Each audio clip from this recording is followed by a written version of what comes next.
And then there's huge areas of the world that have had very little archaeology done in them. Those include the Amazon rainforest, where I've just been. I've been 3 weeks in the Brazilian Amazon and another couple of weeks in Peru. And there are extraordinary revelations coming out of the Amazon rainforest. Now, the Amazon rainforest, up until very recently, had very little archaeology done. You're talking about 6 million square kilometers of the Earth's surface, which has hardly been touched by archaeology. And now it is being touched by archaeology, thanks to LIDAR, which is identifying enormous structures under the canopy. We're finding that we have to rewrite the whole story of the Amazon, that there were potentially populations of millions living in the Amazon, that there were cities, they were joined by roads hundreds of kilometers in length.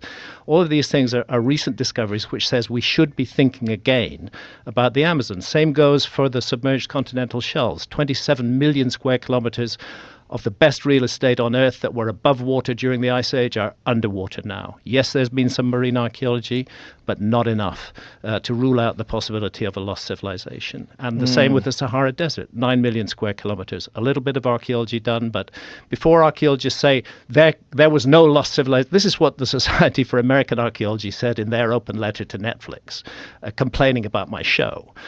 They said, we know that there was no lost civilization during the Ice Age. And my question to them is, how can they possibly know that when they've looked at relatively small areas of the Earth? The picture is not complete. They should be saying, we don't think there was a lost civilization during the Ice Age, fine.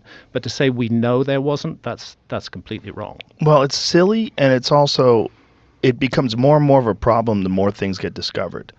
And the more they push back harder That's and right. more emotionally and more religiously. Yeah. It's really kind of crazy the way they behave, that is as if they have like an accurate map. Yeah. Like the way they viewed some of the older hieroglyphs that depict civilizations that were 30,000 years ago, like kings and the lineage. The king lists from ancient Yeah. Egypt go back 30 plus thousand years. But they want to pretend that those are myth. Yeah, and yet, for their chronology of ancient Egypt, they actually use the king lists.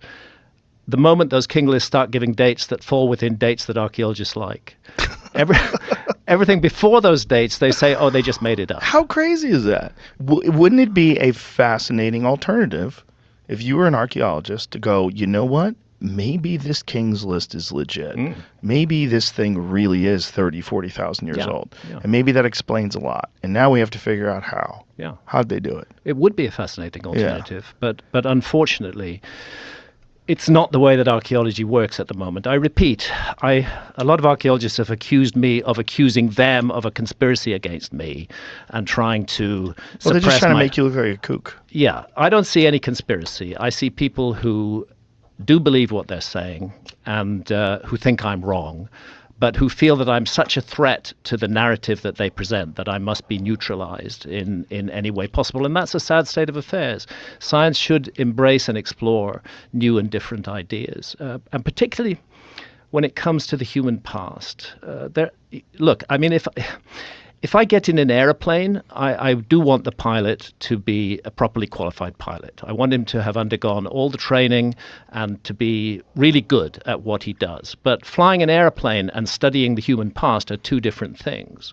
And archaeologists often compare themselves to airline pilots. They say, you wouldn't get in an airplane without a properly trained pilot, so why are you studying the past without a properly trained archaeologist? And what I say is, you've got blinkers on. You've got a very narrow perspective on what the past could be, and you're defending and protecting that perspective and imposing a narrative about the past on the public. And that's where we get into a kind of religious aspect of this, that they become the high priests of the past. Well, like Zahi Hawass is an excellent example in Egypt. Zahi is an excellent example.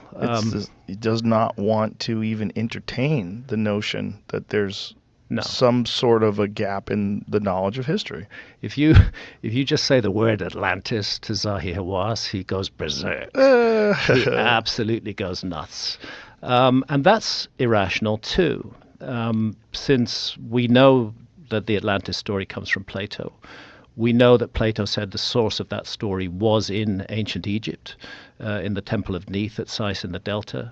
an ancestor, Solon, visited that temple and was told the story, which he put into the word. Atlantis is not an ancient Egyptian word. That's one of the problems. But he called it Atlantis.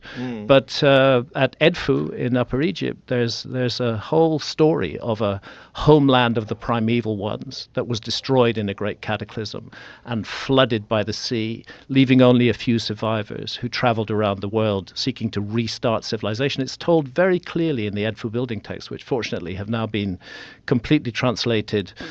Sadly, only into German. I hope we'll see the full English translation in due course. But the translations I was working from when I first studied them are very good, and they've been reinforced and supported by this new, fuller translation.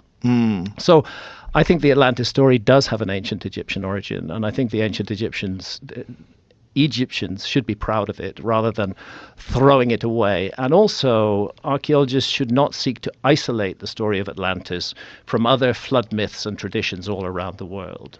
And that's a problem too. I mean, we have hundreds of myths and traditions from countries all around the globe which speak of a great global cataclysm, a huge flood, often wildfires,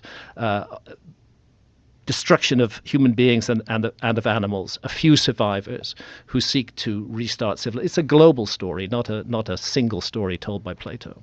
And, I mean, if you hear the same story from so many different cultures, at what point in time do you go, maybe there's something to this? I mean, it's just very strange to try to deny that. Again, we have this... Especially with the physical evidence. Yeah, especially with the physical evidence. And it's interesting with the physical evidence, like Göbekli Tepe, which is 11,600 years old. I mean, it used to be argued, Robert Schoch and John Anthony West's work on the Great Sphinx, suggesting that the Sphinx could be 12,000 plus years old.